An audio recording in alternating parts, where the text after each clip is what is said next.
Hello, I'm Boyd Hilton.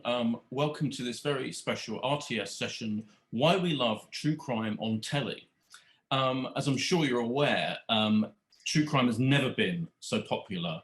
And for the next 45 minutes, we'll be opening up for questions to you at the end, and I will be talking to our fantastic panel about all the issues surrounding true crime on TV. Through lockdown and before, true crime as a genre has boomed in popularity, from Netflix trailblazers like Making a Murderer, Don't F with Cats, and Night Stalker, and ITV's true crime dramas such as The Pembrokeshire Murders and latterly Stephen, to Des, Manhunt, Sky's The Jinx, which is back in the news right now, and Murder in the Cottage, and BBC's Social Media Murders. Audiences are more transfixed than ever by the twists and turns of complex murder investigations and by the quirks of fate by which normal everyday lives can be transformed in the blink of an eye to tragedy. So popular is true crime becoming, in particular among young audiences, that Channel 4 is shortly launching an entire new platform dedicated to it, joining a raft of other platforms dedicated to the genre, including Sky Crime, Crime and Investigation, and True Crime. And even we at Heat magazine have a booming Crime Monthly offshoot magazine.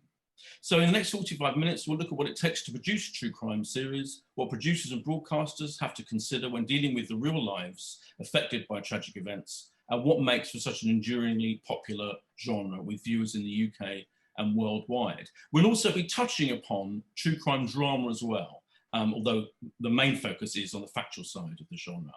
Before I introduce our fantastic panel, let's take a quick look at a show reel created by RTS students featuring some of the true crime series we've watched recently. Let's have a look. As astonishing as some of the detective work may seem, this is the truth.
There we go, a handy reminder of just how pervasive, how many true crime shows there are recently and at the moment. Let's now meet our panel, and I'm going to ask each of them, when I introduce them, to tell us what they're, just to get a kind of sense of them, what their standout true crime series or show is and why. We have the great Jo Clinton-Davies, who's controller of Popular Factual at ITV, commissioner of all kinds of shows, including An Hour to Catch a Killer with Trevor McDonald and the Crime and Punishment Strand. We have Helen Tong, managing director and executive producer of Manchester-based production company Title Roll TV, producer of Crimes That Shook Britain, among others. We have Peter Bleksley, ex-detective, best known as The Chief, the star of Channel 4's hit shows Hunted and Celebrity Hunted. And we have Dr. Shyam Das, consultant, psychiatrist and contributor to the upcoming Murder Town with Anita Rani, which will be on the Crime and Investigation channel. And Dr. Das also has his own YouTube channel, A Psych for Sore Minds, rather brilliantly named. Joe, let's start with you. What crime show or series would you pick out? Okay, I should say I'm the controller of factual, which means I'm the controller of unpopular factual, sadly, as well as popular factual. But I just thought I'd correct that. So for me, I mean, I'm talking about ITV, what stands out, and then just broadly about the other networks. I mean, I was really proud when we launched our strand of distinctive and singular documentaries, Trust ITV, to pay homage to Dostoevsky, and we called it Crime and Punishment. But each of those films either offered really unique access, like James Bulger, A Mother's Story, or an intimacy of sort of visceral experience like Ross Kemp in Belmarsh, or something sort of jaw-dropping like Gordon on Cocaine, or a sort of different way into the familiar like An Hour to Catch a Killer, which was looking at the golden hour of policing. And each of those were really distinctive, and I'm very, very proud of them. They rated incredibly highly, and we followed up also with real life companion pieces to the drama like Pembrokeshire Murders, Real Dares, and they've had enormous traction. And I think at the time we were market leaders. In terms of what I watch, I am a sort of crime junkie. I think there have been some great things. I mean, I love Don't Fuck with Cats. Oh, sorry, I didn't ask for a split. And Murder in the Family. I mean, these, I loved Staircase. But it's a different viewing experience. You sign up to something different on Netflix from the sort of immediate overnight hit of a big crime show on ITV. Yes, absolutely, yeah. Helen, as someone who produces these kinds of shows, which ones would you have really affected you, or which ones would you recommend? Yeah, I think as a producer, there is so much incredible content out there.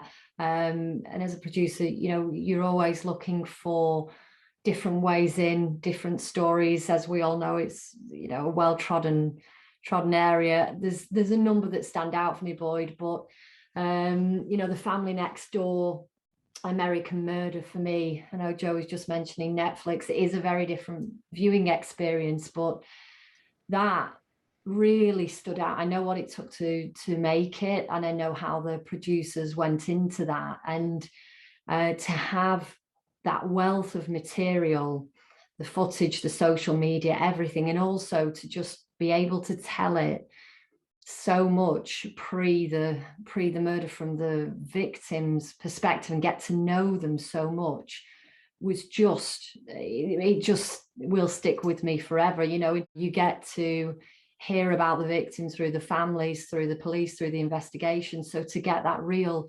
visceral experience of getting to know her and the kids and the family just stood with me forever. Really did. Like you're saying about the different experiences, this was a few years ago, Joe, but when you did the Sadie Hartley one on an investigation level, that always stayed with me because it's so immersive. I mean, yeah. I think that, sorry, I knew you come to other people. It's so immersive and it unfolds like a drama, and yet it's real life. And that's the pull, I think. Absolutely. And when you got the producers at the point that they got into that investigation and the access that they got to it, just again was incredible. Yeah, and the level of detail that you got with that just stuck with me, and that was years ago. So yeah, those are a couple for me. That's interesting. Yeah, Peter, I imagine do you consume these shows, and if so, any that particularly stood out for you as being worth watching? Oh yes, absolutely. I hoover up as much true crime as my other work commitments will allow. And my memories are very, very fresh ones. And the show that I'm going to talk about is Manhunt, The Night Stalker from ITV last night, 9 o'clock, back on again this evening. A dramatised version of very much a true crime investigation with the brilliant former Detective Chief Inspector Colin Sutton and his wonderful depiction by Martin Clunes. To see a television dramatisation open up with Colin Sutton's major concern being, did he have any dishwashers? gave it such an earthiness and a human touch, and of course stands in stark contrast to the very cliched dramatizations we see where the lead detective has an alcohol problem or is in a very gloomy kind of marriage or other relationship and the like. So whilst I'm out this evening, the recorder is set and I shall be delving back into that quite brilliant show at the earliest opportunity. That's interesting. And Joe, there is a follow-up documentary, isn't there, about that? Yeah. I think there is that. I think that people are so curious about, I mean, these dramas are very real. They are authentic. They're based on something true. But the truth of the behind the true drama has its own particular attraction as well. And you find that, and there's the familiarity now of that title. And then you might go and interview people who are the real characters are based on, or you'll just dig more, excavate more. And I think that's compelling. It's already built up a head of steam, and then you're laying that truth bare. And often truth is stranger than fiction. Absolutely. And Dr. Shom, what shows have really struck you recently? I have to say that I was really struck by The Tiger King on Netflix, because they were just such colourful characters and there were so many twists and turns, and everybody was kind of a potential villain, and there was these convoluted subplots. So let alone the main character, Joe Exotic, who was imprisoned for allegedly setting up a murder, but even his victim, Carol Baskin, it was indicated, or at least suggested in the program, that she might have murdered her ex-husband years ago. So it was like Joe was talking about before. I think programs work really well if they're fiction, but they're presented as a drama. So you think that things are going one way, and then suddenly the program makers throw in another random, obtuse piece of information which you weren't expecting. I think that's what really keeps viewers engaged throughout the whole length of the program. Yeah, it's interesting. There was a drama. There was going to be a drama based on the Tiger King story, and they scrapped it. One of those, because I wonder whether because it couldn't live up to the incredible reality we've seen. When you watch these things, they do feel like dramas. And Helen was talking about the privileged access. I mean, something like Staircase is extraordinary, and you're shifting perspectives. I think it's, the multiple perspectives that you get from crime documentary are on a level. There is heightened the emotions and the perspectives and the twists and the turns as you would get from a drama. And it's hard to think that Tiger King was a documentary, or Don't Fuck With Cats, which felt so present tense, was a past tense thing. So actually creating the drama environment, the crucible in which the true crime plays out as a documentary is interesting. Yeah, absolutely. Let me just take a moment to remind anyone watching live that they can ask questions using the Q&A function. I'll try and get to those before the end.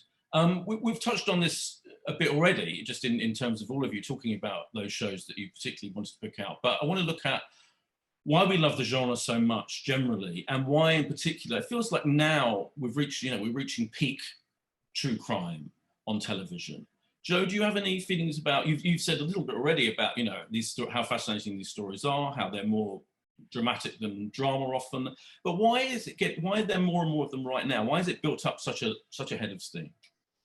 Well, I think it's, all genres in telly go through a renaissance and then they fade. But I think there is an enduring appetite for crime. I mean, it has been historically in society, people go and watch the Gallows, and, people read Agatha Christie. So I think that for many people, I think it's both the sort of the heightened reality, the very fact that because it's got inherent drama, it's the production values feel compelling and different.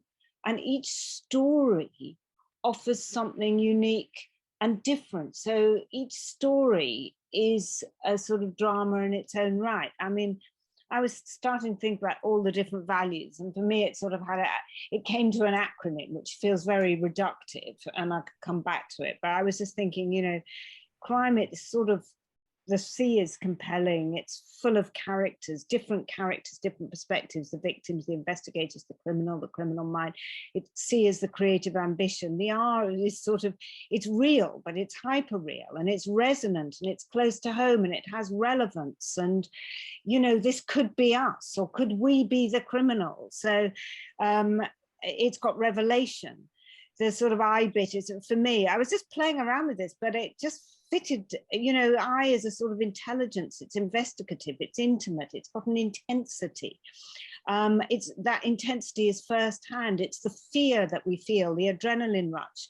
The M of it is sort of multi-layered. It's sort of, it's about morality as well. It's modern day parables often. And the sort of E bit is, it feels like event telly, and it's emotionally engaging. You know, you feel empathy, and it's enlightening. And it's sort of, E for me was about the extraordinary ordinary, and that's incredibly reductive and typical telly sort of awfulness. But it just, when I thought about the words, I thought, how do you corral all these words? And I realized that for me, there is this sort of acronym that makes me think about the different emotions and feelings and plot points that you get. Oh, that's brilliant. Helen, why do you have any insights as a producer of this kinds of shows, and what makes them so successful, why people are so fascinated by them? Yeah, I think I echo what Joe says, is that the genres all have their day, and that, you know, and you know, 10 years ago I think crime was popular as well, but I think now more than ever, you know, people live their lives online, and one inherent element, I think, to crime is that people like to play detective, which, you know, I think Joe's just touched on there. And because of that continual, you know, upsurge of the internet and things that you can find on there, I think that, coupled with what you can find, people like to play detective. I mean, a brilliant, you know, example of that is Don't Fuck with Cats, where, you know, they use that as the point going in there, where but literally any viewer, anybody on the internet could literally uncover something these days that could lead to something a lot bigger, and that excites people, and that taps into what you know, that element within them. So I think the internet and what you can find on there genuinely has something to do with it. Everybody is now a detective, you know, in a way. I think it's inherent in most people to, you know, with the empathy. So, you know, to have to come into these and to feel empathy for the victims or the family is inherent in our human nature, and a desire to want to feel like there's some closure for them. You know, and that goes with the storytelling. I think that the bar is lifted within the, you know, the genre more and more, and is continuing to. So I think people are generally coming to it more. They are more like dramas. The storytelling and how we tell them is getting more and more exciting. And I think there's generally a dark fascination, you know, within human nature, to analyze, to understand, even a little bit of, can I learn from this? Yeah. And can we, you know, in any way take some takeaway from it? And it might seem far-fetched, but, you know, to protect yourself in a way, and that's kind of what's going on psychologically. So and again, just on, and this might touch on something else, but it's not just about murder anymore, in terms of the genre. You know, we've seen that with you know, like Varsity Blues and the Instacons and everything else. So I think it's just broadened as a genre in terms of what crime actually is, and that's what those other stories genuinely interest people as well. So yeah. And I think you want to watch telly, and you want spoiler alerts. You know, a lot of telly has been historically show and tell and journalistic, and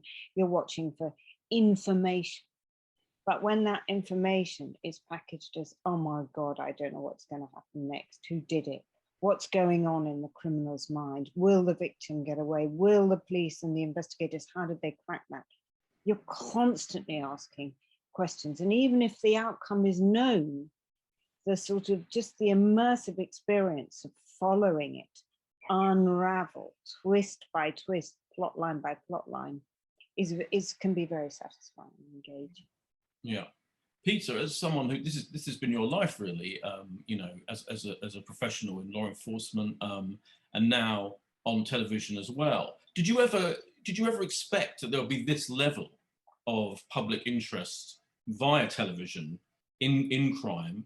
And if so, and why? Why do you think it's got to this point where we're all so obsessed with it and there's so much of it?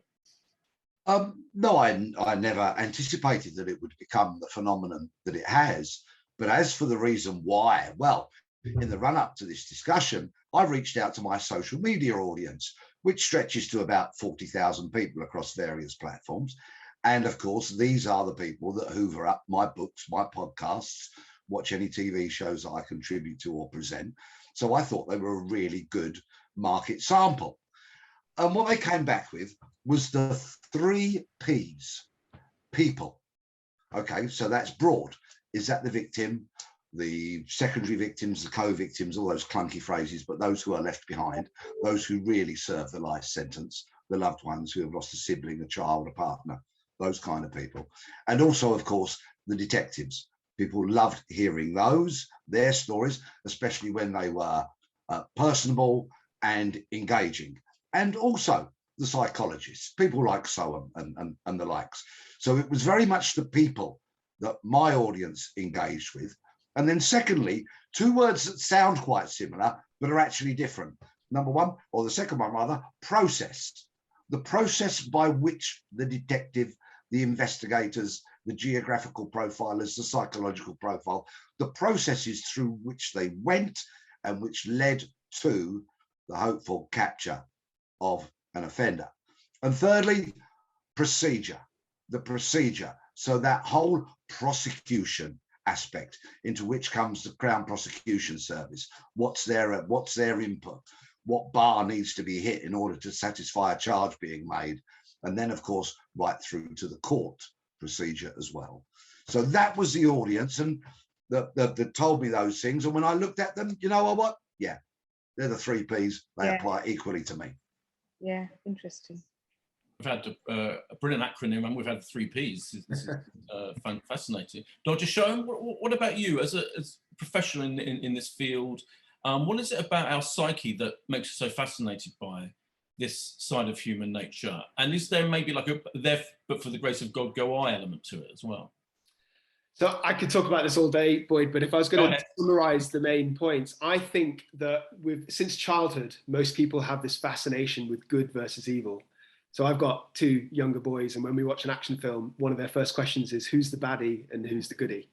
And I think that even into adulthood, we're fascinated by this dynamic, and we're the goodies because we're law-abiding citizens. So we want to know about the baddies. We want to know what makes them tick and what makes them go the extra mile. And I think on top of that, it's about protection. So by knowing the machinations and the thought processes behind perpetrators of violent crimes, we can feel that we can protect our families, but also protect ourselves. But I don't mean physically, I mean protect ourselves from becoming something evil. So Helen talked about empathy for the victims, which absolutely is a very important point. But I'd go even further. I think that some of us have empathy, not for the perpetrators, but for the perspectives of the perpetrators. Because I think all of us at some point have had thoughts like, you know, whether it's a family argument or road rage, or Joe was talking about young people not wearing masks on the underground before this recording. We've all had that thought, you know, I could kill that person. And some of us might say it out aloud, but the vast majority of people would never go that far because we've got these social and emotional and ethical barriers. So I think it fascinates us to learn more about what makes people tick that go past those barriers and commit these crimes. That's interesting. Do you think there's also an element that I'm also a fan of procedurals, you know, where crimes are wrapped up, you know, within one episode in the drama field, and that makes me, I think, partly because that makes me feel some comfort that, you know, the world rights itself and that crimes are solved. Do you think, is there an element of that as well in the genre? Yeah. Sorry. Oh, go on. Sorry, Joe, go on. I was going to say, I think, you know, maybe we were going to talk about younger audiences. Younger audiences can accept less resolution. Maybe older audiences want that resolution, but they don't want the resolution in a trite, packaged way. But I think the sort of triumph of good over evil is interesting, or if it's not resolved, the sense of sort of burgeoning injustice of why wasn't that resolved? Why didn't that criminal get caught? So, and that's a different type of sort of unresolved, but a resolution that something should be done. So I do think, you know, that does fit a narrative. As long as there's enough subversion of expectations within the narrative as it unfolds, the fact that it gets resolved and you're surprised, you know, that's why Don't Fuck with Cats was so brilliant, because you kept thinking, oh, it's that, and it's that, and it's that, and it's that, and it wasn't, it was that. And so there was resolution, and all shows that make you think, you know, even if there's a resolution in the real world, like Staircase, but you're still thinking, not sure, you know, but yeah. May I speak about unresolved cases while we're touching on it, please? Sure, Peter, yeah. Because it's formed the basis of my last 3 books. And my publisher took a lot of persuading to allow me to go out and research and investigate such crimes. But my feedback is that it's these stories that are staying with audiences longer. Because if they watch a show the previous night, they thoroughly enjoy it, it's all done and dusted, boxed and coxed, and it's over. The following morning, it's not the water cooler or the Zoom conversation. The conversations that people are having thereafter in the workplace, in social environments, about shows on TV, are those that pose the question, do you think he or she did it or not? Or do you think he or she will be caught or not? And those kind of questions are the ones that are sticking with audiences longer and actually enable you perhaps to tell the story over a longer time frame. Yeah. And keep and that whole audience participation, that armchair detective thing, which of course was so brilliantly shown in Don't Fuck with Cats, is something that I tap into particularly in my work. And the fact that younger audiences are more accepting of it and they actually enjoy it and they like it is really good for me, because it helps tell those stories where people are wanted. And by telling those stories, we help to shrink the world for offenders and hopefully end up seeing them in handcuffs. Oh, that's interesting. Helen, I was going to ask you what kind of story particularly interests you as a producer, and how you decide which ones to make programs about, and also in a very TV, because this is the RTS, in a very TV-based thing, how do you decide which channel to take those ideas to? Yeah, sure. I mean, as a producer, there's so many different things that you're looking for. Years ago, we spent a lot of time on the major crimes and looking at different ways to tell them. But I actually think these days it's those stories and those cases that give you the kind of, oh my God, no way. You know, there's a lot of other tropes that I suppose are still around today. The kind of the different twists and turns, the people that are involved in them, who can you get to tell the story? But just there's still that surprising element to the stories, and we have to feel as producers that we're bringing something new and different to the story, or, you know, if it's been told before, or we're coming at it from a different angle, or we're coming to the likes of Joe and the other channels with something that's a bit different and a bit new. And adding to that is the way to tell the stories these days. I think that's what excites us as producers more and more, is that it's advancing way more the way we can tell the stories, which is really, really exciting. In terms of the channel, it depends on the story. You know, is it quite niche? Is it broader in terms of the crime? Who are we attaching to it? What kind of materials? And that really does dictate who we go and speak with about it. So, you know, if it's a slightly niche crime, slightly darker, do we chat to Channel 4? If it's broader crime, you know, say access to prisons or the police, is it one of the other channels? Is it ITV? So it really, there's lots of questions that we ask ourselves before we then go to the, you know, which channel. So yeah. And Joe, what are you looking for? What makes a particularly brilliant true crime series for ITV?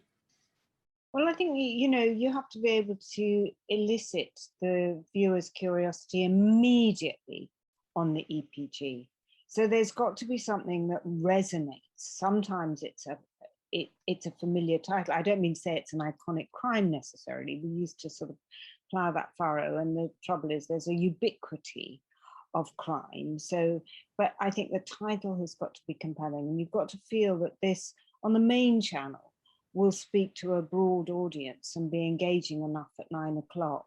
And as Helen says, it's probably not niche.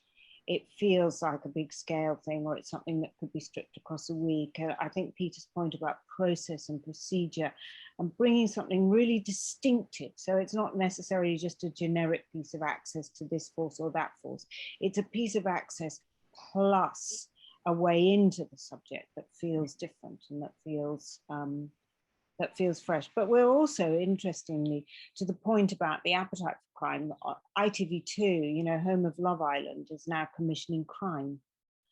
And crime that we will play also on the main channel, but when the demographic, the person who might be the victim would be younger, but obviously, and where the methodology might have used and involved social media. So it's got a currency, it's sort of zeitgeist, but it does speak to an older generation as well, because for every daughter who's killed, there's a mother, and there's an investigation.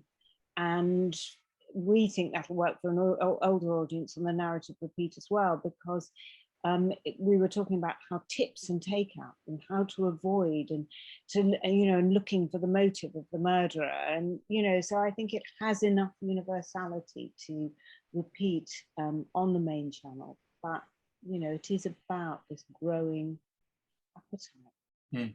Yeah, it's interesting because BBC Three is also, I think, commissioning more crime as well, I think. Dr. Shoham, let's talk about the dangers a little bit. Just, I think it would be remiss not to ask, whether this glut of true crime is necessarily healthy, and whether you worry particularly that, we might be fetishizing the criminals and their crimes in some way. Yeah. Well, I think for the vast majority of people, we're sensible enough to enjoy the lurid and the sensational aspects and the details without glorifying the perpetrators or glorifying the act. Just in the same way that the vast majority of people can, listen to violent lyrics in rap music or can watch pornography, that they won't turn into people that commit drive-by shootings or become sexual offenders.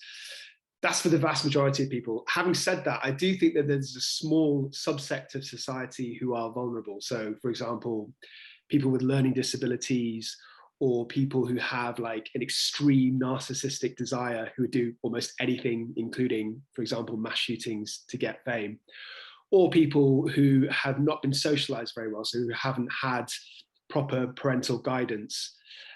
So I think that there is a bit of a risk, but I don't think true crime's ever going to be the one factor that pushes them over the edge. I think there's going to be lots of other social and behavioral issues there anyway.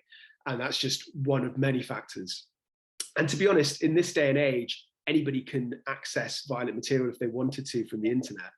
So I don't think that true crime documentary makers have that much responsibility compared to, for example, parental guidance, schooling, etc. Yeah. Peter, I was going to ask you whether you worry about, criminals becoming celebrities. The more we make shows about them and podcasts about them, is that a thing that concerns you? It's all about balance for me, and we must always pay homage and respect to the victims. I won't go anywhere near any kind of project if I feel that it doesn't in any way, shape or form honour the victims, because of course during the course of my work, not only as a cop but as an investigative writer, I've spent many, many hours in the company of people who have lost a loved one. And some of those people have become great friends of mine.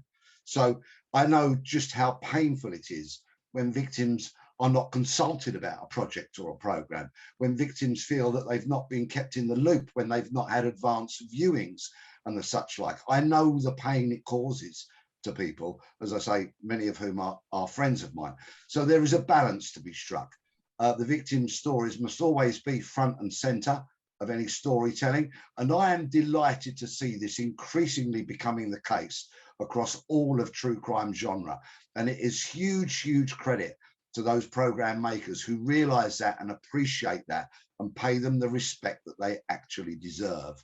Thereby, once that balance is achieved, once the perpetrators become kind of like also rans to the story, then that makes me very, very happy, and I hope that they are not kind of glorifying it in their cells somewhere. Helen, do you have a way of ensuring that your programs aren't sensationalizing the stories you're telling? I mean, I often watch, I often go watch American shows sometimes, and I feel they sensationalize these kind of stories more than British ones. That's a total generalization on my part. I don't know whether you agree, but how do you as a producer avoid all those pitfalls?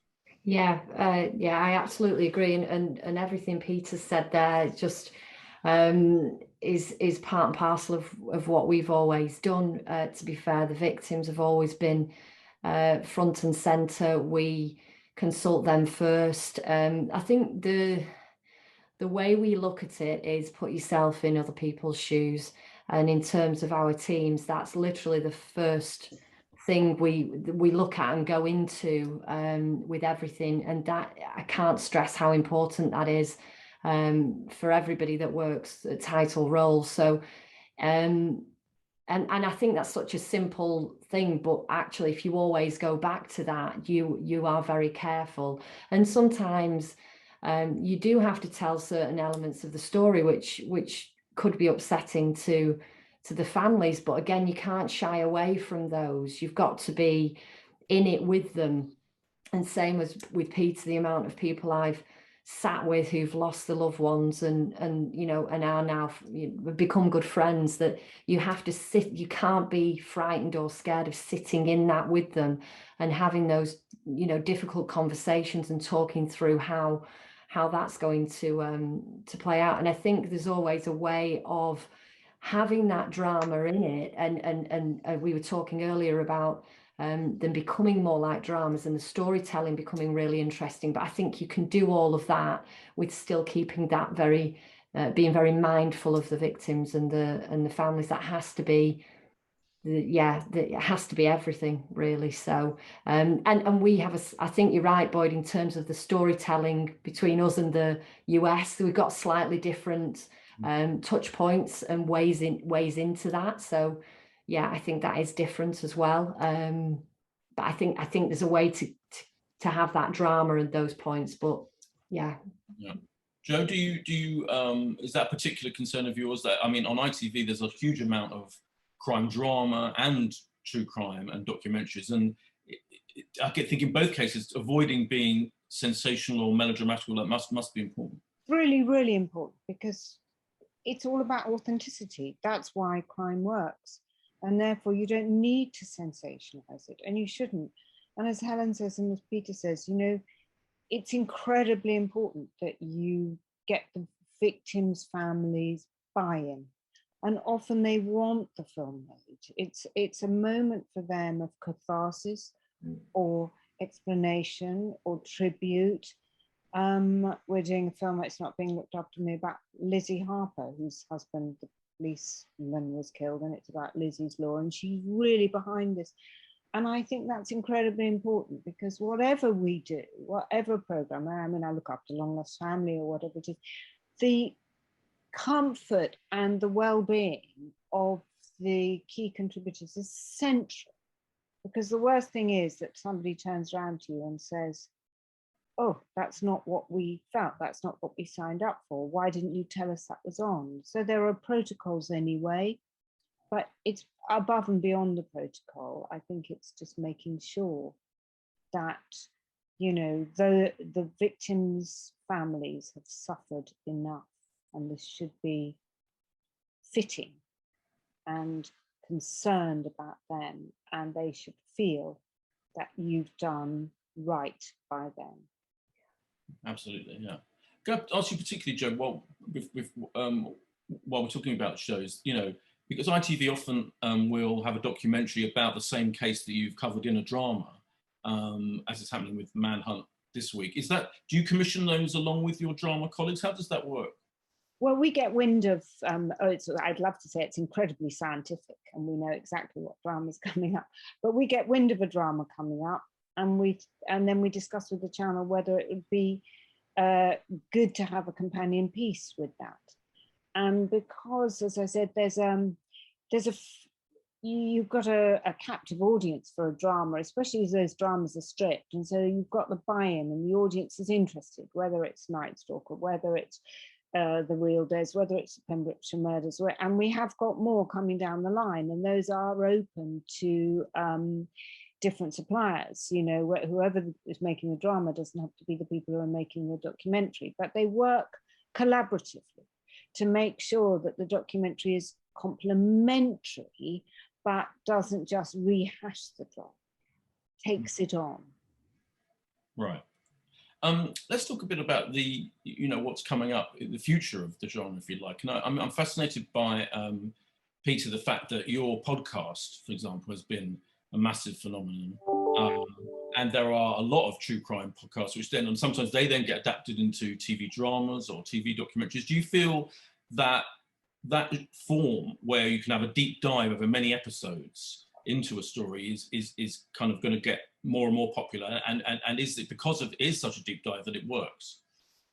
Yes, I think that certainly helps, and the joy of a podcast where you have, for example, we had 12 episodes commissioned in the first instance, did enable us to tell this story, albeit it's the story of my hunt for Kevin Powell, but it enabled us over that number of episodes to pay tribute and homage to the victims, to tell their stories, and also to bring in expertise from other areas and fields that you might not traditionally see. The fact that I will unashamedly say it was the BBC's most downloaded podcast of 2020 means that the BBC are firmly behind it. They've commissioned further episodes, which means there is cash to enable me to continue traveling far and wide, reaching out to people, broadcasting this story, and bit by bit shrinking the world for 6'6" Liverpudlian fugitive Kevin Powell. And why do I want to do that? 2 words: Liam, Lucy, the victims of the crimes for which he is wanted. They are my motivation. They're why I get out of bed every day. They are why I do what I do, why the last 2.5 years of my life has been dedicated to hunting him. And yes, I think that perhaps this is a fairly original genre, but I think and I hope to see it mirrored across television as perhaps other investigative writers and journalists pursue fugitives who very much need to be caught. Joe, I mean, I guess most ITV true crime documentaries are 1 or 2 episodes, maybe. But are you looking? Where are you looking in the future? Yeah, we'd love to. We are looking, and we are commissioning shows that could be stripped across a week, so they have the feel of the drama, or they are returnable brands. They're returnable documentary brands, like An Hour to Catch Killers started out that way because through that tight time frame, you can feel that the access to the police is different, and you're looking at a very particular angle, but it's different. It tells the story differently. So we're very much looking for returners for pieces that can be stripped across a week but feel like dramas in their own right. And as I say, sort of looking at the whole crime genre and its future for younger audiences on ITV2. So for us, it's sort of something that you feel, Peter mentioned, what are people going to be talking about the next day? What is the show that feels unmissable? I mean, I'd say this about any documentary on ITV, and it's a very, very exposed place at 9 o'clock. I think the viewing experience, if you tune into Netflix for watching 13 episodes or something, I think, I'd love something to be as sticky as Love Island on ITV2, episode after episode, or I'm a Celebrity. And of course, that's always the holy grail. And you never want to stretch the chewing gum too thinly either. You want to feel that, if it's better to tell a story in 2 parts on consecutive nights rather than just stringing it out, because people are buying into different networks for different experiences. Helen, are you looking to do maybe longer series, and also I wonder whether those might appeal to a younger audience who brought up on, for young people, Netflix seems to be their buzzword, if you like, and we've shown that they can watch 8, 9, 10-part series. BBC Three, I mentioned before, did Confessions of a Drug Mule. Are you looking to capture a younger audience and maybe go for longer series?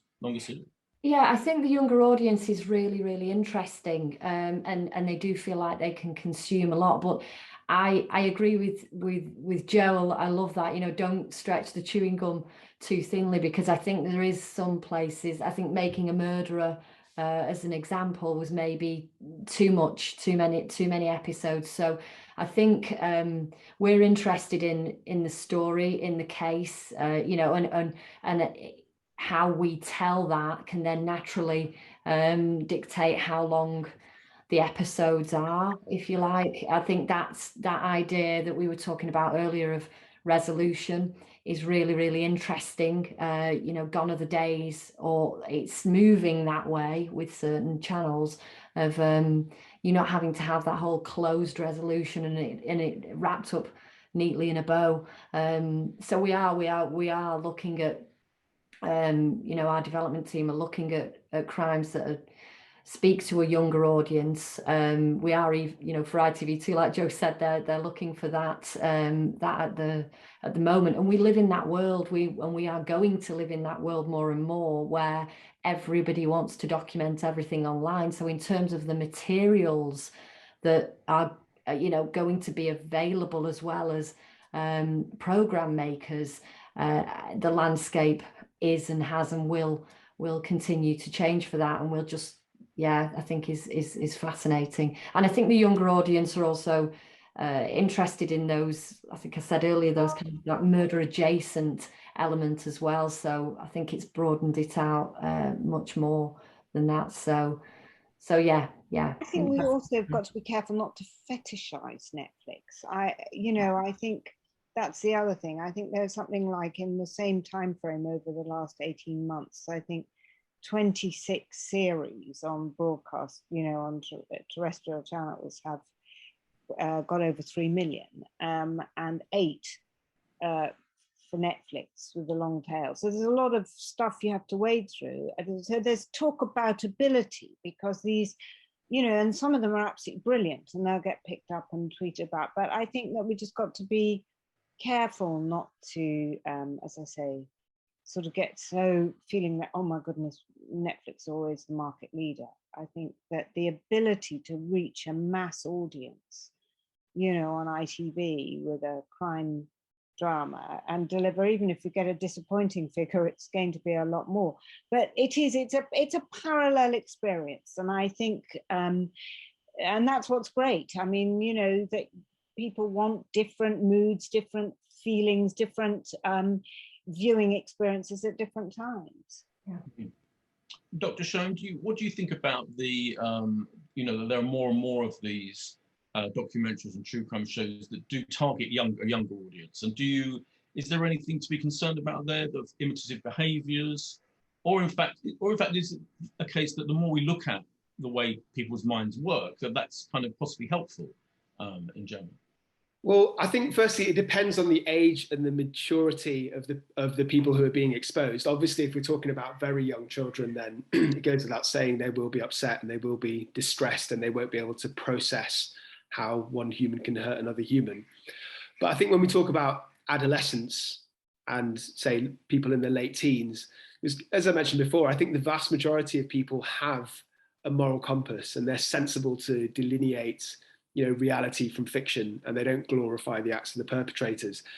They're not the problems. It's the ones who are vulnerable. So the ones who might come from poverty, who might be brought up in an environment of domestic violence, who don't have strict parental boundaries or guidelines. Those are the ones who I think are quite vulnerable. And I think the way to tackle that is exactly what the other panelists have said. It's all about a balance. I think Peter used the word balance of having some of the gory details, because otherwise the programming would be bland, but never actually glorifying the perpetrator and their actions. And I think another element which I personally think is overlooked is actually thinking about the rehabilitation of offenders. So in my professional work, I assess and rehabilitate people with serious mental illnesses like schizophrenia, for example, and they suffer from symptoms like hearing voices or suffering paranoid delusions, and that drives their culpability at the time. And there is a big process. There's an entire system, a forensic psychiatry system, which rehabilitates these people. And I don't think it's much light is shone on that because it's a bit of a furtive world. But I think by doing that, it shows young people and older audiences as well that people can change, that symptoms can be cured, personalities can be adapted, and that perpetrators can have remorse, they can be reintegrated in society. So I think that's one area that really needs a bit more focus. Do you think people are scared of stories of people who do change, who perpetrators who do change, because, you know, the effect, the light that might be shone on that in the media, for example, might not go down too well? You know, people are very judgmental, aren't they? I think people are judgmental, but I think it all depends on the culpability of the perpetrator at the time. So if you have somebody who has something like a personality disorder, who is like a psychopath or is naturally antisocial, who's pro-criminal, who's just you know, inherently a nasty person that's pro-criminogenic, then there's very little sympathy for that person, and rightly so. But on the other end of the spectrum, you have people with mental illnesses who might have symptoms that are different from their baseline selves. And if they're clearly unwell and they're suffering specific symptoms, and if those symptoms drive their crimes, and if those symptoms can be reduced, then the perpetrator can be rehabilitated. That's basically my bread and butter. I think the public in general, including the press, have more sympathy for that kind of narrative. I'd love to see more programs about that rehabilitation. I think it would be fascinating, wouldn't it? We're running out of time. I've got a few questions from people watching. First of all, this is a general question. What do you think, sorry, will be the next major theme in crime shows? Do you have a thought on that, Peter, maybe? Yes, I sincerely hope it's unsolved major crimes, because I hope that will raise awareness amongst an audience. It will increase the likelihood of some justice being delivered at some point, because at the end of the day, this whole genre will survive, will thrive, because a sense of justice is central to being a human being. Whether you're a 2-year-old who's denied a sponge finger and therefore feels that is unjust, or whether you are somebody who loses a loved one, and I'm not being flippant at all, of course I'm not. A sense of justice is central to our very being. And when something isn't just, it kind of irks and it hurts, and we want to see that kind of resolution. It's why people love shows that are tied up neatly and a sentence is handed down and a perpetrator goes to prison. And it's also why I think an audience will crave those cases where there is an unclear ending, because they will want to see it return one day with that justice delivered. Interesting, very interesting. Joe, any thought on the next, any major theme that might come up? Well, it's really hard to predict the future, isn't it? So I wouldn't want to say, oh, this is going to be the next turn of the wheel, that's going to be the next turn of the wheel. I think just amazing, compelling storytelling with a premium on approaching those stories in ways that really engage the audience and bringing some fresh thinking to that. And I think and creative ambition to it. So it may be the unsolved, it may be the cold case. I think for a mainstream audience, you know, I absolutely get Peter's point that, you know, unsolved over different nights and then some sort of you know, even no resolution is resolution. But I think it's harder just to do open-ended if you're sort of promising the viewer that here is, you know, the way that we're going to crack a case, and there isn't some sort of, even if it's the wrong resolution, so you're feeling, why did that guy, the miscarriage of justice, my God. But I agree that people need to be talking about it, engaged with it, feeling that it is the sort of stuff they're looking forward to watching in an evening, and that I think will end up sort of relying less on presenters and more about it feeling like a drama, and it is the sort of that it feels very sticky and it can stretch and become an event across the week, and that people are going to just engage with at every level. And Helen, any views on the next major thing? I think, like Joe said, it's really hard to predict. I think incredible, jaw-dropping cases and stories will always resonate. The way that we tell them, from a producer's perspective, we're always looking for that different angle or that different, that different way into them. I think the podcast world is really, really interesting. We've dived into that in a different area, not for true crime, but that crossover, the proliferation of it, and that crossover of how those cases, those stories may then come onto TV. I think we could potentially see more of that, and I think that's really interesting. I think that the drama and the storytelling and it being an event, like Joe says, is going to be bigger and bigger. The bar is higher. It always does get higher and higher. So but I'm interested in the podcast and the stories that come from there as well. Yeah, absolutely. And we've got a very specific question for you, Joe, which is there anything that's really stood out to you and drawn you in when reading a true crime pitch document? Well, I remember just sort of, there are lots, but I remember the taster tape for An Hour to Catch a Killer that came in, and the best pitches are very, very simple. And it was a taster tape that we hadn't funded, but it was just compelling about the police talking about this golden hour. And the title was so effective. And I think we'd have probably looked into it just with that title alone, because that's how basic we are. But it's simple. It was a new way in. It had compelling characters. It had access. And you thought, we've got to, it was one of those things where you think, oh my God, this is sort of, after that, it was really very, very difficult to make, because, how do you impose that time frame on stuff that doesn't really exist within it? So the logistical nightmare. But I think, that's an old example. But sometimes it's just a really, forgive the crime reference, an arresting title, an arresting proposition. It's bold. It doesn't feel samey.